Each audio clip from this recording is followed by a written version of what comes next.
Obrigado. Boa noite a todos. Boa noite. Nós vamos fazer hoje aqui alguns comentários sobre o capítulo 19 do Evangelho segundo o Espiritismo, que é a fé transporta montanhas.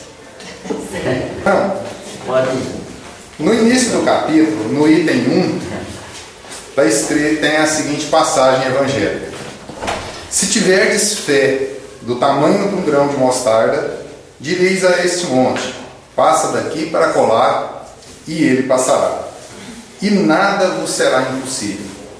Então, essa passagem é de Mateus, no capítulo 17, versículos 14 a 19.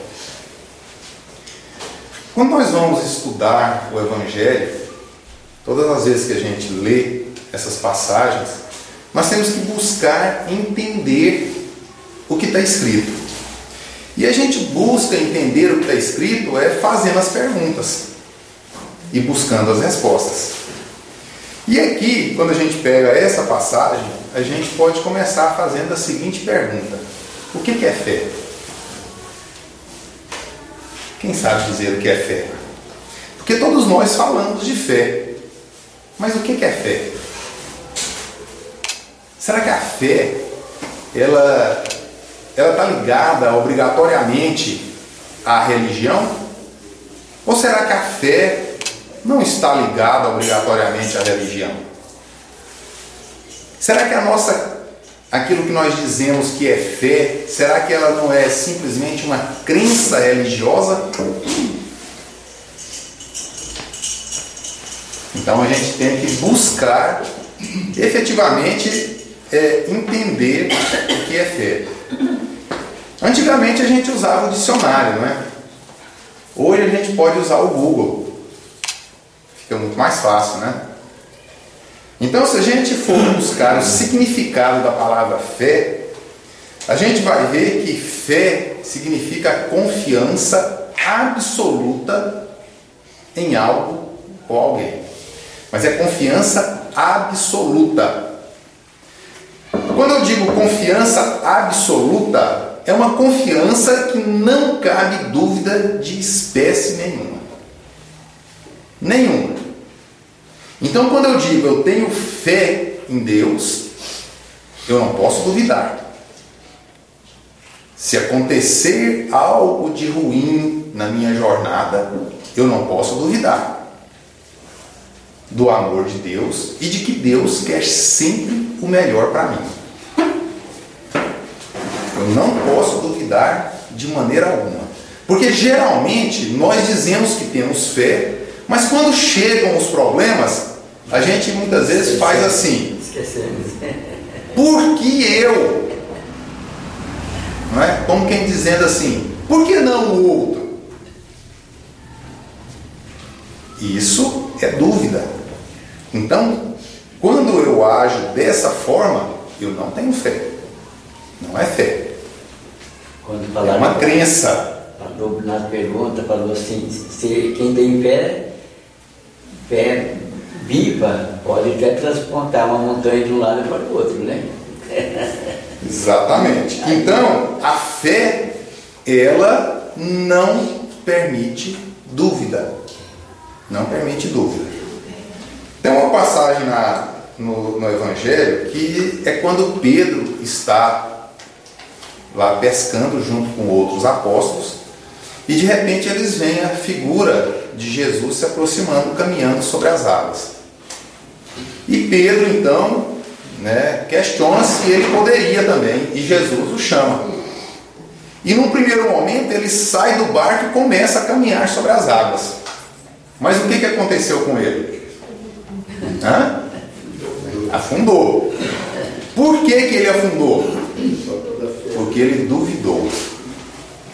Num primeiro momento, ele teve aquele impulso de fé. Ele acreditou efetivamente. Ele confiou. Mas depois, ele duvidou. E é uma dúvida, por pequena que seja, faz tudo vir abaixo daquilo que a gente achava que confiava. Uma segunda pergunta que nós podemos fazer aqui nessa passagem é: Que tipo de monte é esse que Jesus fala que nós podemos transportar? Será que é aquele monte físico que nós chamamos de morro, montanha, serra? Será que é isso? É claro que não, né? É claro que Jesus quis dizer aqui para a gente que esse monte são todos os problemas que nós vamos enfrentar na nossa jornada. Todos os problemas nós podemos vencê-los se nós tivermos fé. Aí, nessa interpretação de vencer, nós também temos que entender o que é esse vencer, não é? Porque existem alguns problemas que nós não podemos retirá-los da nossa existência.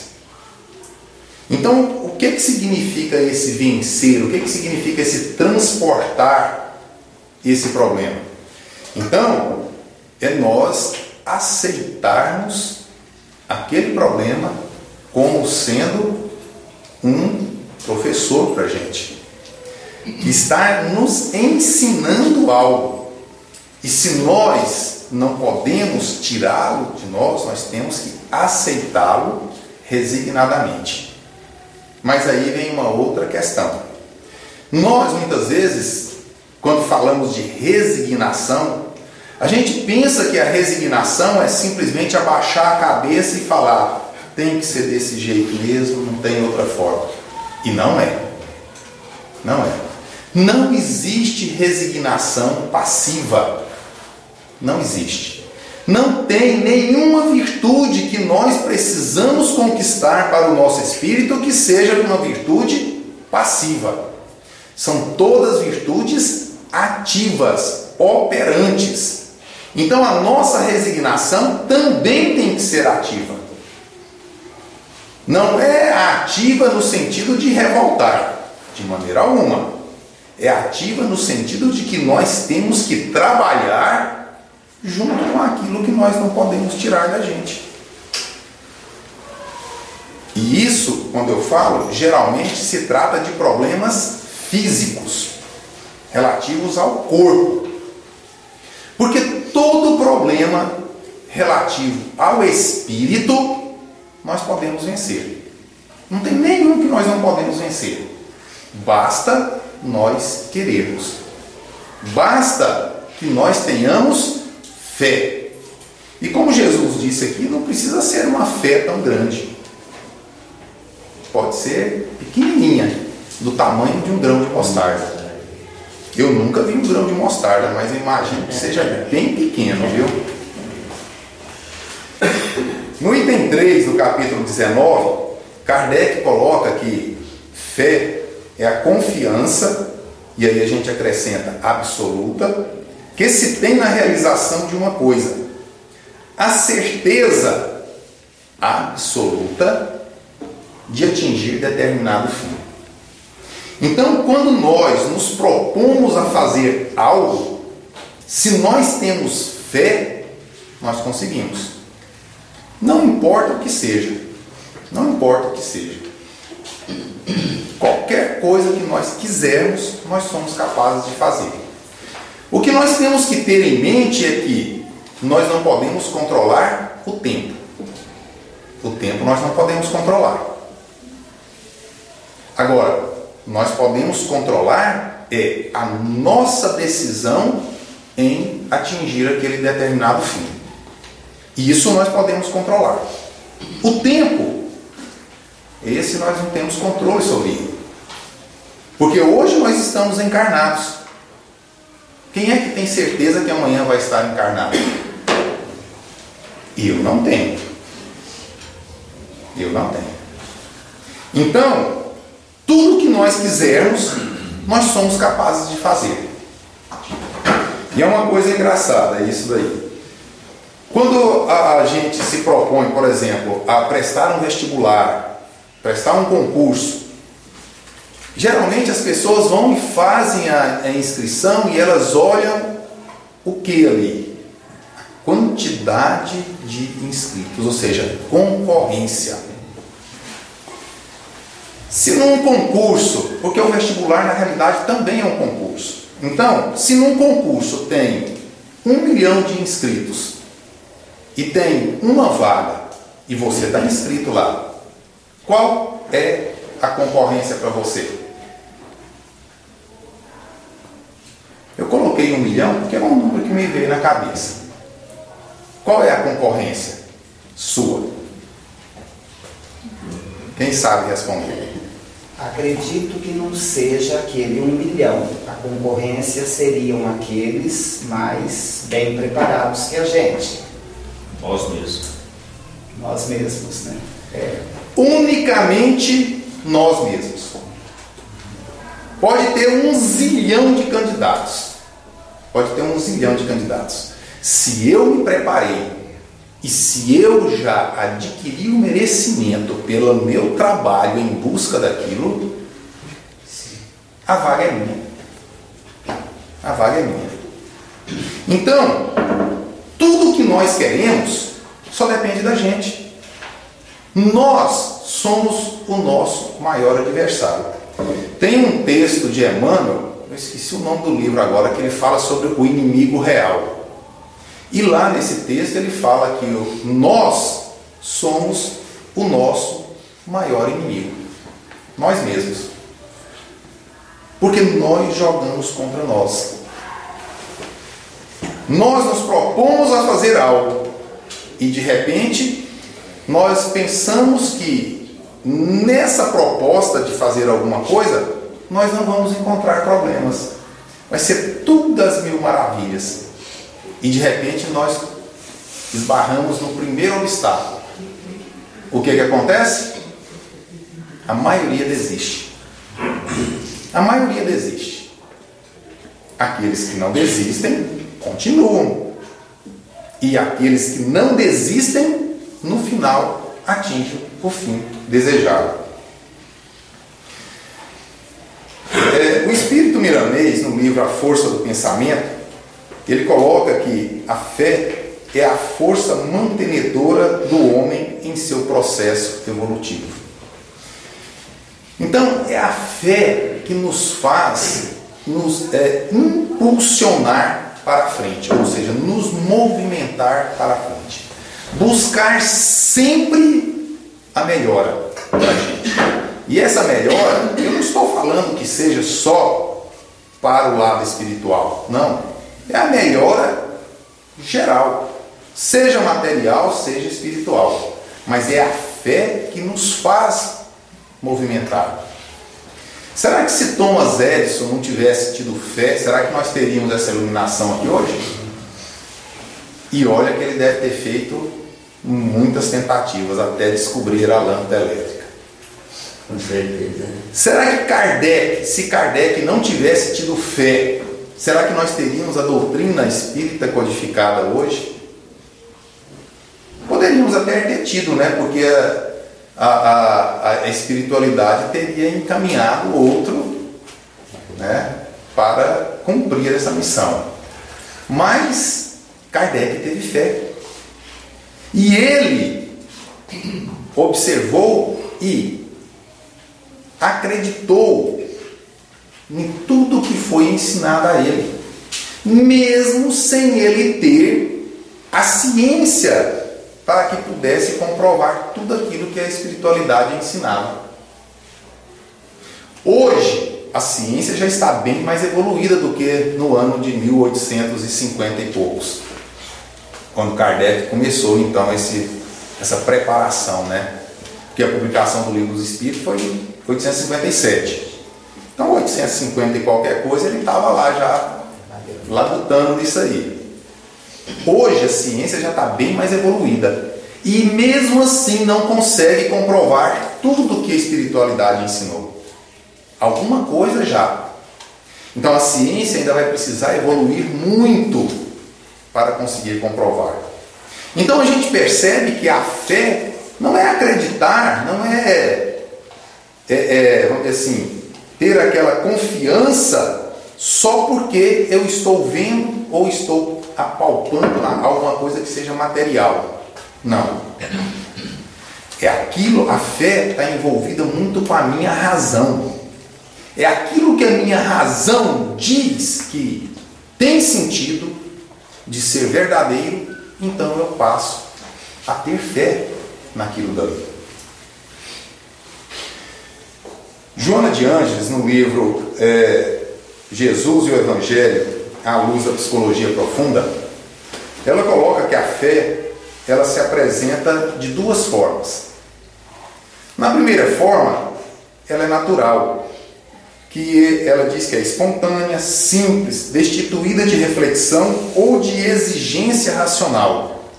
É característica de todos nós. Então, essa fé, na realidade, quando ela é natural, ela não seria bem uma fé, seria mais uma crença. Não é? Seria mais uma crença.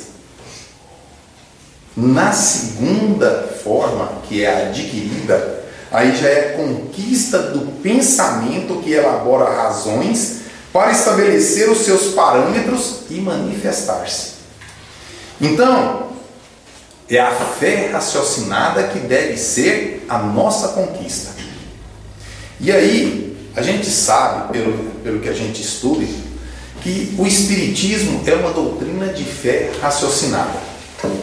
Então quer dizer que a partir do momento em que eu passo a adotar o Espiritismo como minha religião, como minha filosofia, como ciência para mim, eu passo a ter fé raciocinada. É isso? Não creio que seja. É uma conquista. Exatamente. Pelo estudo. Isso. Olha só aqui, ó. É conquista. É conquista.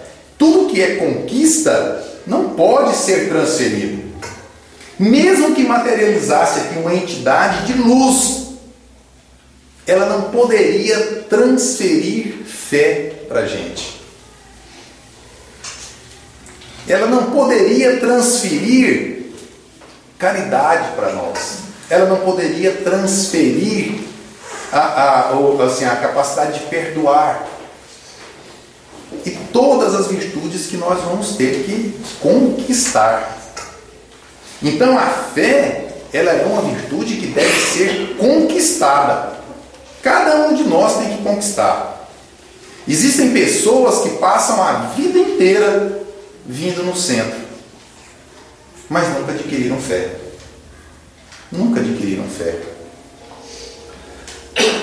Então, a fé, ela é conquista.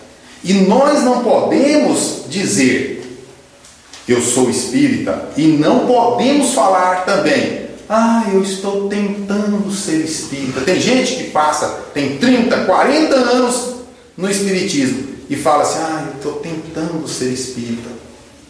Mas é muito hipócrita, não é não? Vamos falar a verdade? Não é porque eu digo que eu sou espírita que eu tenho que ser perfeito. Mas eu sou espírita. Eu tenho muitos defeitos, muitos. Como todos nós. Mas eu não deixo de ser espírita. Então eu não tenho essa história de ficar, eu estou tentando. Não. Tentando ser espírita, isso aí é papo furado. Então, nós somos. E nós, a partir do momento em que nós nos dizemos espíritas, então nós temos que começar a trabalhar para nos melhorar a cada dia. E nós não podemos ficar de braços cruzados somente escutando o que o outro fala para mim. O Espiritismo tem uma lista enorme de livros que nós podemos estudar. E nós só vamos aprender a conquistar essa fé raciocinada quando nós estudamos.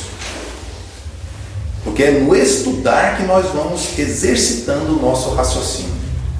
Só de escutar não vai resolver muito não. No livro O Consolador, que é um livro de perguntas e respostas, foi feita a seguinte pergunta a Emmanuel: poder-se-á definir o que é ter fé? E ele respondeu: ter fé é guardar no coração a luminosa certeza em Deus. Certeza que ultrapassou o âmbito da crença religiosa, fazendo o coração repousar numa energia constante de realização divina da personalidade. Nós precisamos parar com o hábito de fazer de Deus, de Jesus, da espiritualidade, nossa muleta. Porque nós queremos que Jesus, ou a espiritualidade, ou até Deus, né, venha resolver os nossos problemas. Será que vai acontecer isso? Por mais que eu chore, não vai. Tem uma historinha pequena que fala, né, diz que um sábio, depois de uma chuva, sai com seus discípulos numa estrada e logo na frente ele encontra um homem com uma carroça atolada. E aquele homem, ele está ali orando a Deus para que pudesse, que viesse para desatolar a carroça dele. Mas ele estava completamente em oração mesmo. O sábio olhou e seguiu adiante. Mais na frente ele encontra outro sujeito com a carroça atolada.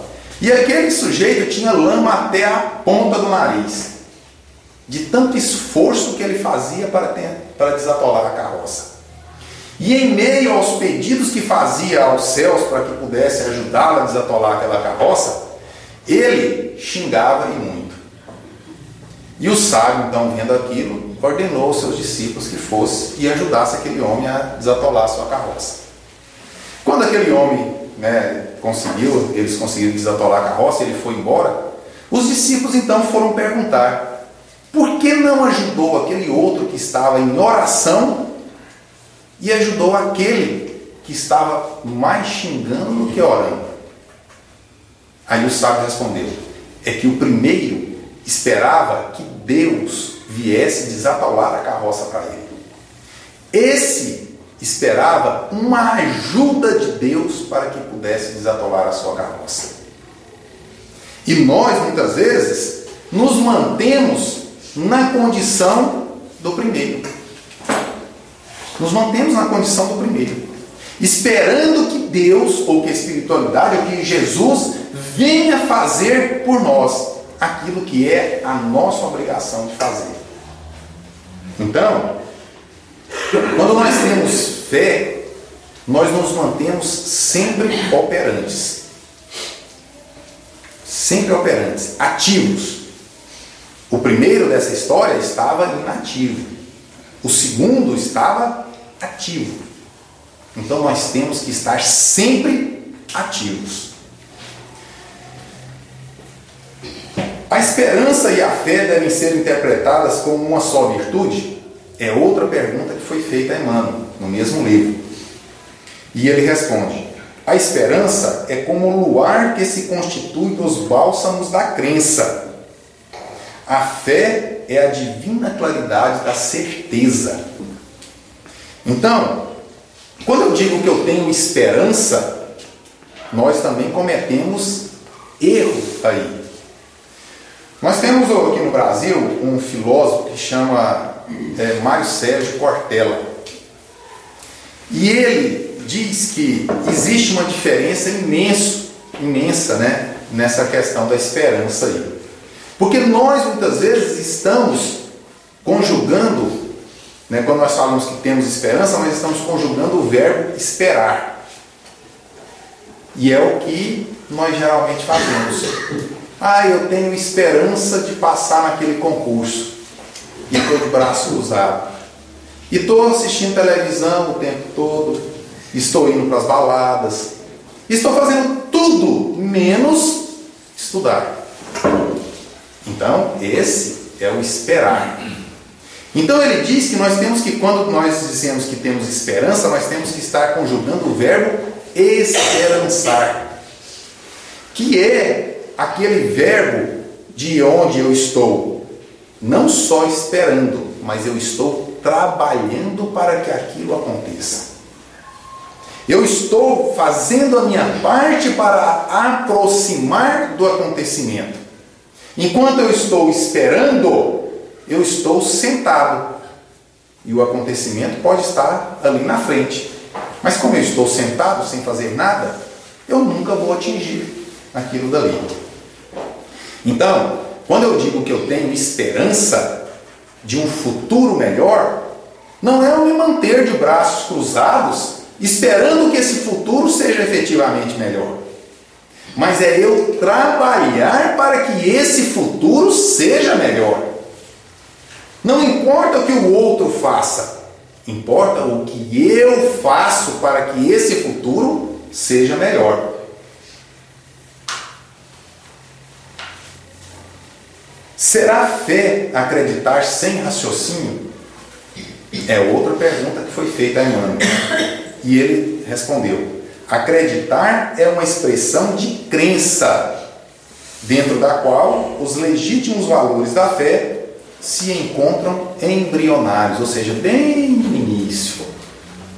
Então eu não posso dizer, eu acredito em Deus, porque quando eu digo assim, quer dizer que eu acredito, mas não acredito. Eu acredito, mas de vez em quando eu duvido. Da boca para fora só. Exatamente. Eu acredito, mas é da boca para fora. Agora, quando eu digo eu tenho fé, aí não. Então, eu sou de Goiânia. Eu estou aqui em Rio Preto há 10 anos. E eu vim por conta de um concurso. Então, por isso que eu falo para vocês, aquilo que a gente quer, a gente consegue.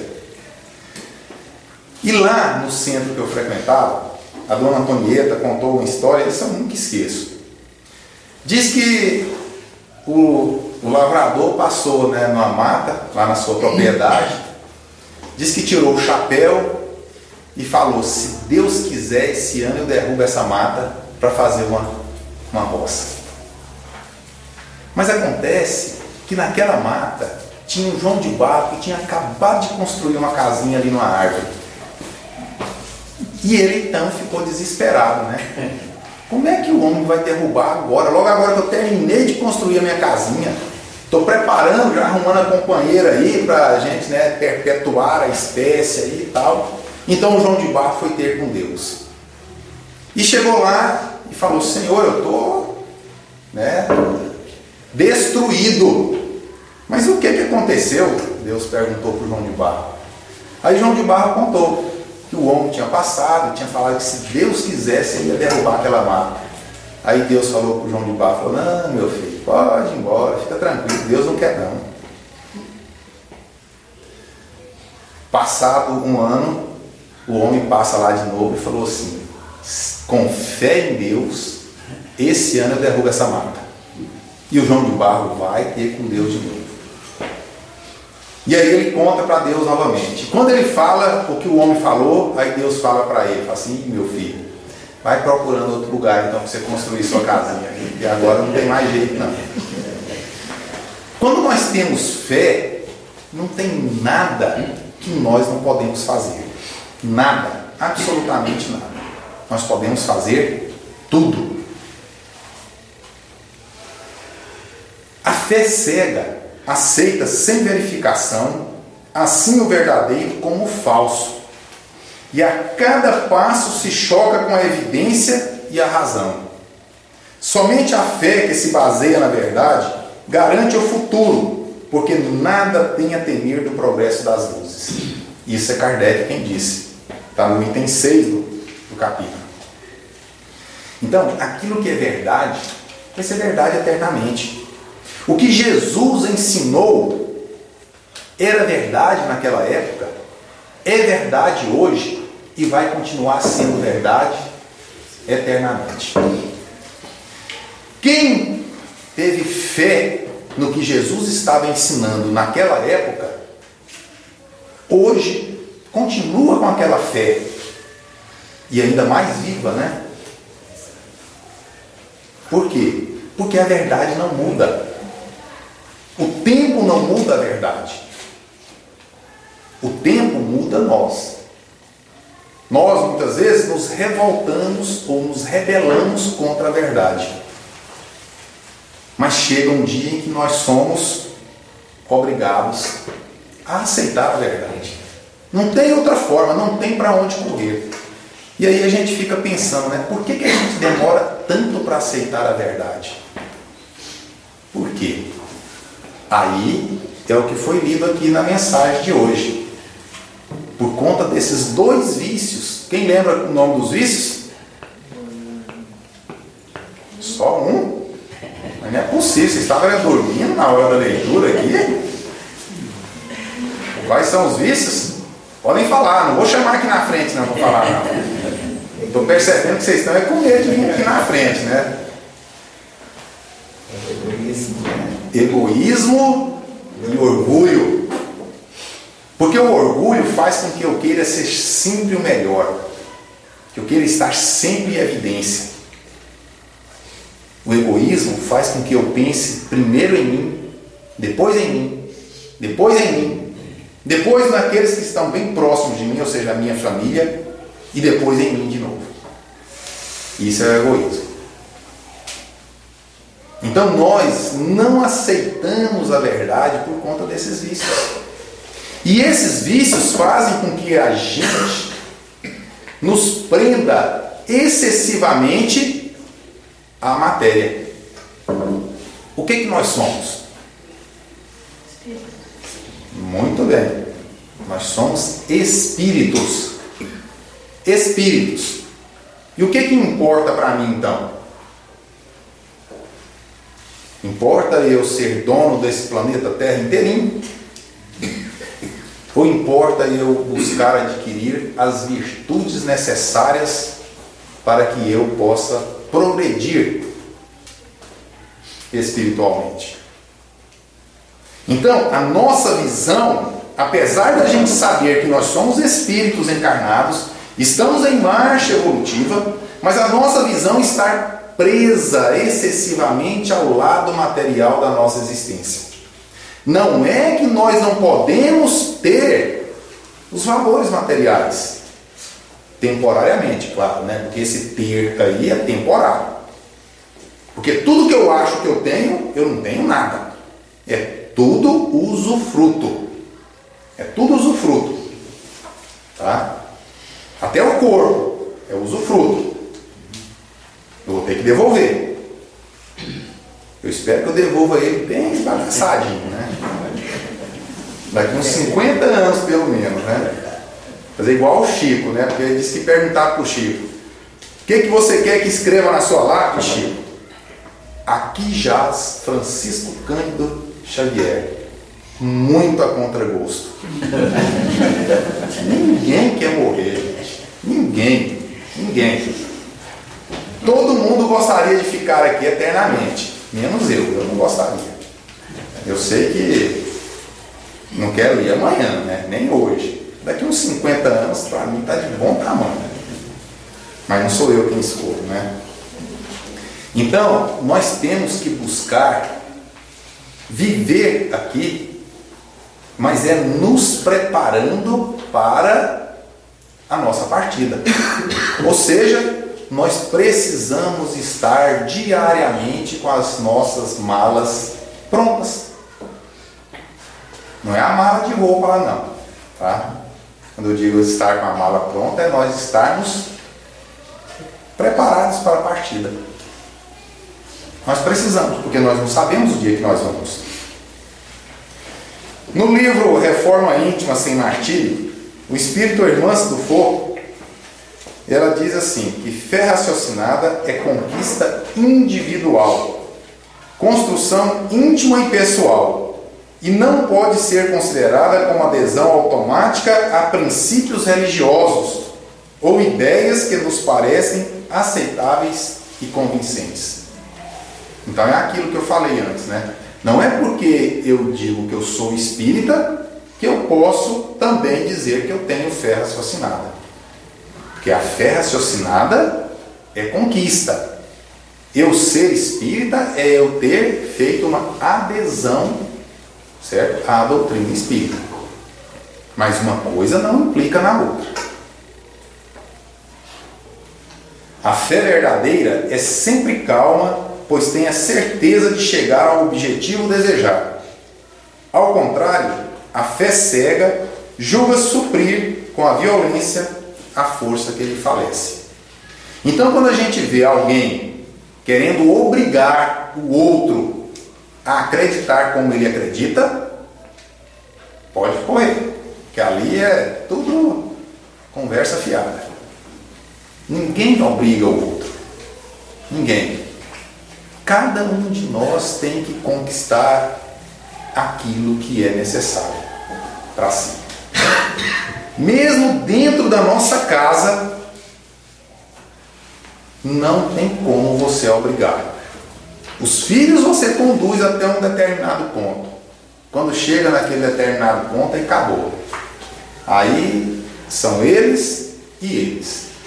A gente tem que ficar como um ponto de apoio para eles. Mas a responsabilidade é deles. Não tem como. E Kardec colocou nesse capítulo aquela frase, que é muito conhecida da gente, que é: fé inabalável só é a que pode encarar de frente a razão em todas as épocas da humanidade. Então, a razão daqueles que confiaram em Jesus naquela época, eles sabiam que aqueles ensinamentos poderiam ser colocados à prova em qualquer época, que continuariam sendo verdade. Uma vez eu estava falando essa palestra aqui, e a pessoa falou assim: Frederico, mas naquela época Jesus não falava da reencarnação. Vocês acreditam que Jesus não falava da reencarnação? Não, mas tem muita coisa no Evangelho que fala assim, mas antes era muito mais explícito. Por que hoje nos Evangelhos, na Bíblia, não está tão explícito assim? É porque no concílio de 532, Teodora, eu esqueci o nome do marido dela agora, que era rainha, mas ela, apesar de rainha, ela era devassa.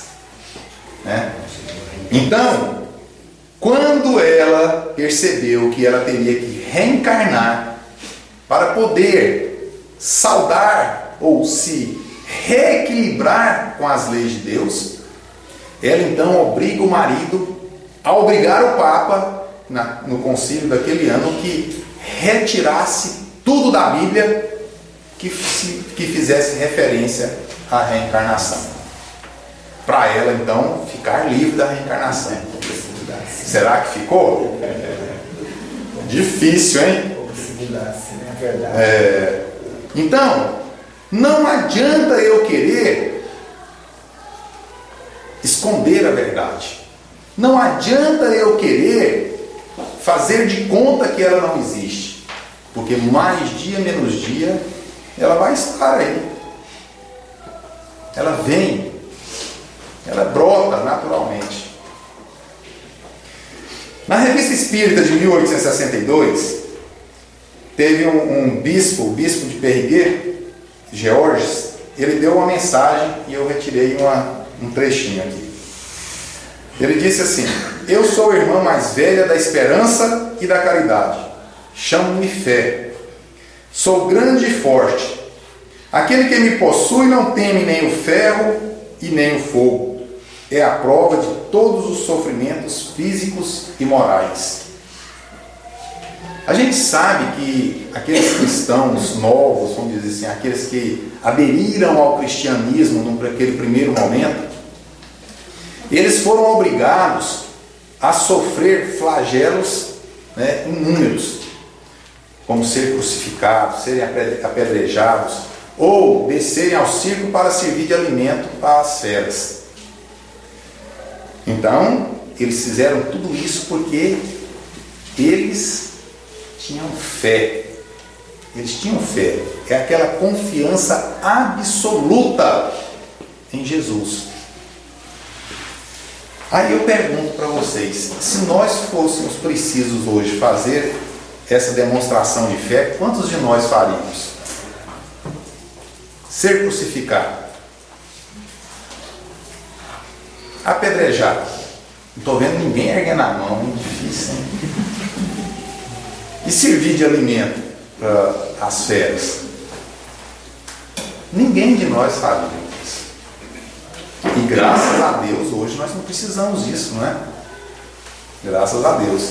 A nossa fé ela pode ser demonstrada através dos nossos atos, da nossa conduta. Hoje nós temos essa liberdade. Naquele início não tinha essa liberdade. Então eles tinham que demonstrar efetivamente. Quem já leu o livro aqui, Paulo e Estevão? 3 pessoas? 4? 5? Ó. No livro Estudando o Evangelho, Martins Peralva, então no capítulo Razão e Fé, ele coloca assim: Estevão, sentenciado à morte, apedrejado, vertendo sangue por todo o corpo, o semblante esfacelado, confia sereno, imperturbável ao sacrifício. É sem dúvida o homem de amanhã, pois guarda no peito a fé iluminada pela razão, possui no cérebro a razão sublimada pela fé. Então a gente costuma fazer a seguinte relação: quando eu falo de fé, eu estou dizendo de religião, não é? Ou está ligado muito à emoção, não é isso? E quando eu falo de ciência, aí eu falo da razão. Acontece que as duas não estão separadas, elas não fazem assim, elas caminham assim, uma lado a lado da outra. Acontece que nós é que separamos as duas, separamos, mas nós não podemos fazer isso, não podemos. Eu vou dar um exemplo aqui. O que aconteceria se você percebe que alguém vai te ofender? Qual é o seu, vamos dizer assim, a sua reação? Qual é a sua reação natural? Podem ser sinceros, nós não estamos aqui para enganar ninguém. Ninguém engana ninguém. Podem ser sinceros. A minha seria revidar na hora, dependendo se o cara não for muito maior que eu, né? Mas isso é o impulso da emoção. No entanto, se eu parar um pouquinho e pensar e raciocinar, qual será então a minha reação? Deixar para lá, porque eu vou entender que o perdão deve falar mais alto do que a vingança. Então, todas as vezes, podem ter certeza disso, todas as vezes que nós agimos por impulso da emoção, nós vamos errar. Não estou dizendo com isso que nós temos que virar um bloco de gelo, ser extremamente racionais. Não é isso. Eu estou dizendo que nós precisamos, antes de agir com a emoção, nós precisamos passar isso pelo crivo da razão. Nós temos que raciocinar. Porque com certeza, raciocinando, a nossa atitude vai mudar. Vai mudar. Nós vamos agir de maneira mais sensata. Então, nós precisamos ter a emoção ligada com a razão. Isso é certeza. Elas têm que estar ligadas. Elas têm que estar caminhando juntas. Então a fé, não adianta eu dizer que tenho. Eu tenho que demonstrar que tenho. E para demonstrar que tenho, eu não preciso sair fazendo coisas mirabolantes, não. É no ato, nas minhas atitudes do dia a dia. Ninguém precisa saber. Isso é coisa comigo mesmo. Eu é que tenho que demonstrar essa minha fé. E eu tenho que demonstrar para quem? Para mim. Para mais ninguém. Eu não preciso mostrar para o outro que eu tenho fé. Eu tenho que mostrar para mim. Então, Emmanuel, no livro Ação e Caminho, no capítulo chamado Atos de Fé, ele coloca assim, ó: em todo instante confio em Deus.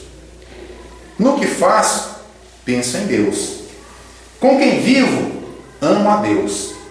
Por onde sigo, sigo com Deus. No que acontece, Deus faz o melhor. Tudo que tenho é bênção de Deus. E aí, aqui no final, eu quero fazer uma colocação. Nessa questão de que tudo que eu tenho é bênção de Deus. Eu não posso, da mesma forma que eu falei no início, eu não posso fazer de Deus, de Jesus, da espiritualidade, uma muleta para mim. Da mesma forma, eu não posso ficar de braços cruzados e pedir para Deus: eu gostaria tanto de ter uma casa,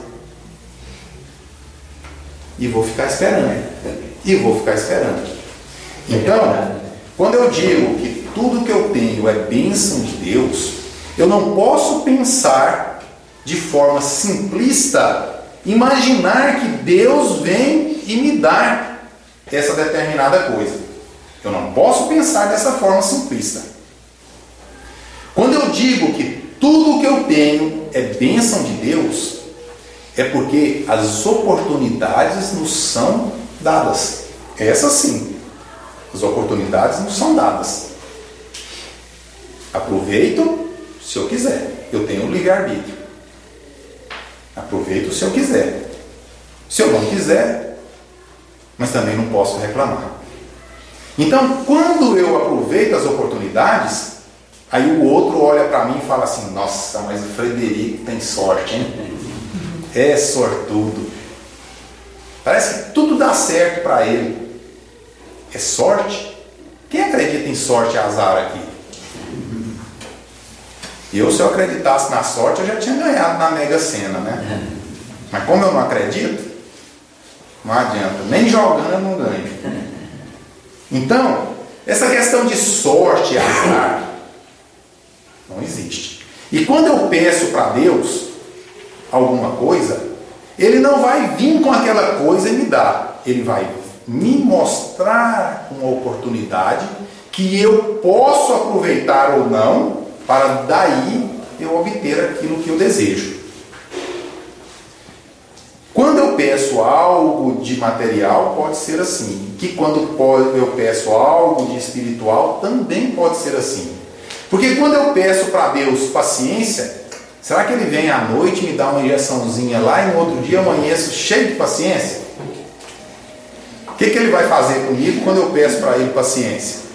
Colocar alguém no nosso caminho que teste a nossa paciência. Não vou nem dizer que teste a nossa paciência, mas que vai nos dar a oportunidade para que a gente construa a nossa paciência. Porque a gente fala assim: eu perdi a paciência. A gente não perde o que não tem.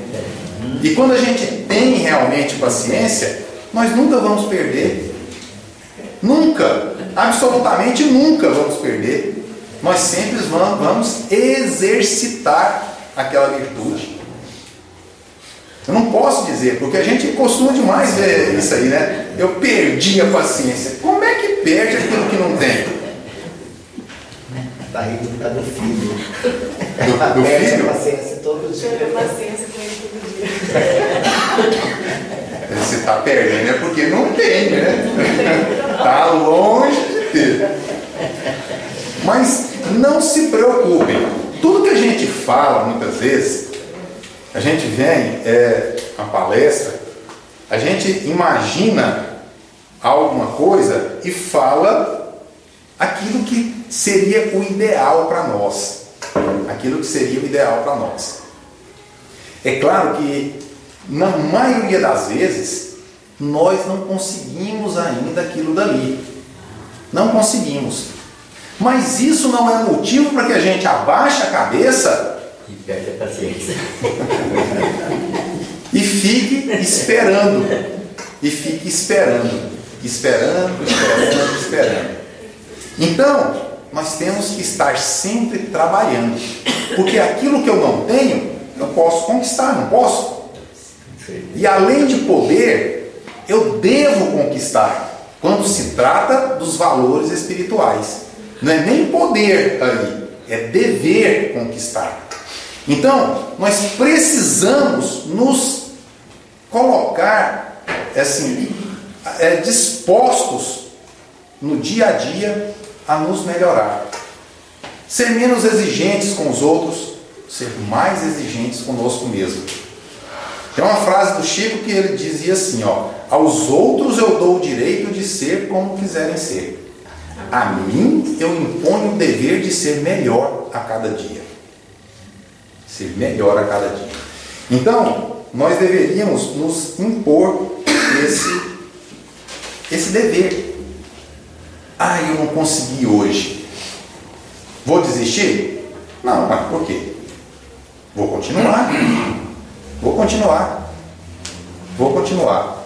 E ele também dizia, né? Tudo dá certo no final. Se não deu certo é porque não chegou no final ainda. Então, gente, vamos meditar sobre a questão da fé e ter a certeza de que tudo o que eu quiser, eu posso, desde que eu tenha fé. Desde que eu tenha fé. Então, muita paz e que Jesus nos fortaleça e nos dê ânimo para que a gente possa continuar lutando para nos melhorar. Muita paz. Muito obrigado.